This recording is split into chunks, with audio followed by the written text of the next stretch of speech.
Let me ask you this. I just got through talking to somebody just a few minutes ago and told them that I was an internet idiot. All right.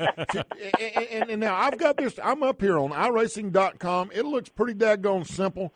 Can anybody is it that simple as it looks? It's 1, 2, 3, ready, get, set, race. Is it that easy for somebody out there to go to this website and subscribe to this program? Not only is it that easy to subscribe, but it's easy to download, and it's easy to go racing. We didn't, there are some computer games and things like that. They're really designed for computer nerds, and the satisfaction is in getting it to actually work. Well, we did this. It is very complicated, as you mentioned before, but we've done all the complicated stuff to make it simple for our members, and it is 1, 2, 3. You download the software, and it actually will talk to your computer, and it adjusts itself so it runs the best it can on the computer you've got. And you don't need one of those $2,500 gaming computers. I run it on my $600 laptop. Now, the graphics aren't quite as pretty, but I can race on a $600 laptop. You download that. You need a set of steering wheel and pedal set. But those are available anywhere from $400 to $250, depending on kind of how fancy you want to go. But they're available overnight from Amazon or at Best Buy or any electronics retailer. You can get the steering wheel and pedal set if you've got a PC or a Mac that can run Windows. You do have to be able to have Windows, but, that covers over 90% of the computers in the United States. And download it, and in an hour, you'll be driving on the racetrack. And we've got it set up. We're developing a driving school because people aren't born knowing how to drive race cars. But we have the whole. It's more than just the simulation. It's the whole service. The opportunity to be in organized races. And gosh, you might start out. Well, you do start out as a rookie racing a Legends car, and you progress to late models, to modifieds, up to the truck, the Nationwide car, and eventually the Sprint Cup car.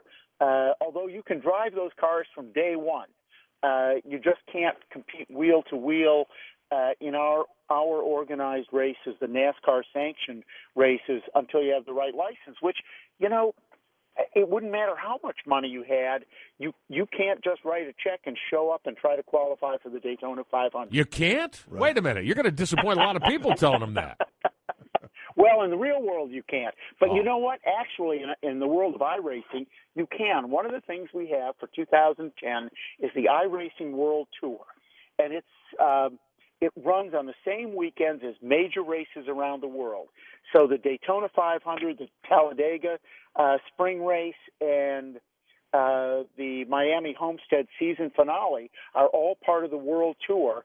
And anyone who's a member can race in an event that parallels that event in the real world. They can race in the world of iRacing on that same weekend. And the cool thing is that we couldn't put 5,000 people on the Daytona International Speedway, but what we do is that we can run up to several hundred separate races at the same time, and we divide up the field. All the people who sign up who want to race in the Daytona 500 on the Saturday before the race. The system looks at them, and it knows their racing record and their skill level at that point, because we all get better as we do it more. And it divides the field up into people who have the same level of skill. So even if you're brand new to this and, it's still really a pretty tough deal and you're not on top of it, you can race against 40 other people who are at your same skill level. You'll have the same chance to win your own Daytona 500. All right, one question for you. Are there enough rollbacks and wreckers to handle all that carnage? We've automated that. Okay, good. I figured you had something figured out there. So, and we've got a reset. We do one thing that's different from the real world. We've got a reset button, and you get a brand new car, and you don't have to write a check. You don't have to wait. I got to tell you one thing that I'm looking at that I'm real excited about. And by the way, I will be stopping by Best Buy this afternoon on the way home, trying to get me a set of pedals and a steering wheel. I looked on here and I see South Boston, I see Lanier, I see some of the places that I love. Oh yeah. Oh, absolutely. As I mentioned, Oxford Plains, which is, the state of Maine doesn't have an awful lot of racetracks, but we've got Oxford's a great little racetrack. They have a terrific late model race here every year, and we've got a lot of the short tracks, which are really where stock car racing came from. It's not we've got all of the tracks that the Sprint Cup Series visits during the year, but we've got a lot of those other racetracks that people go to on Saturday night to watch their hometown heroes. Now they can be their hometown heroes. Very cool. I just I'm blown away by what iRacing.com has to offer, and it is very affordable. It can be incredibly frustrating. I can tell you that from firsthand experience, but you do realize that this is a very complicated thing these guys do. And it gives you a little bit of more than a little bit, a lot of sense of exactly what it's like to be strapped in, which is just fantastic. Now, Steve, the final question, I think, for this time, and we'll certainly invite you back on the show anytime, does Chalk have the opportunity to get an iPhone or an iPod Touch app? Because if you can put that on the iPod, then you open up the universe to even more participants, I would say. Well, we do. You can visit us through the iPhone. And we're on Facebook and so forth. We have as much fun as the racing is. I got to tell you that people get to be racing friends. Dale Jr. Has been doing this since before we existed, and in fact, he is on our comp board and was one of our alpha testers. Has helped us in developing the race cars, and he talks about having friends through sim racing, which is what the sport's been traditionally called, for 10 years. People he's never met face to face, never seen them at the racetrack, but he's raced wheel to wheel with them, and they are buddies. You get an appreciation for how tough it is as you develop your own skill over time. But it's fun, just like in the real world of racing. The first time you sit down in a race car, strap in, turn it on, and head out of pit lane, it's fun from the get-go.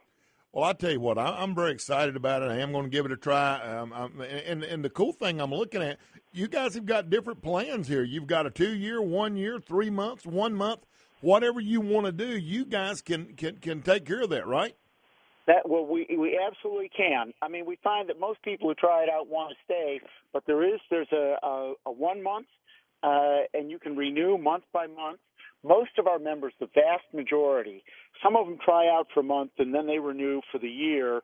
We give a better price to a longer subscription. But you know what? Even if you decide to take the winter off, you let your subscription lapse, when you rejoin, all your records are there, your cars are there, tracks, everything's there for you to pick up just where you left off. Well, thanks a lot for costing me some extra money, but I'm stopping by Best Buy. I will be subscribing today. Oh, man.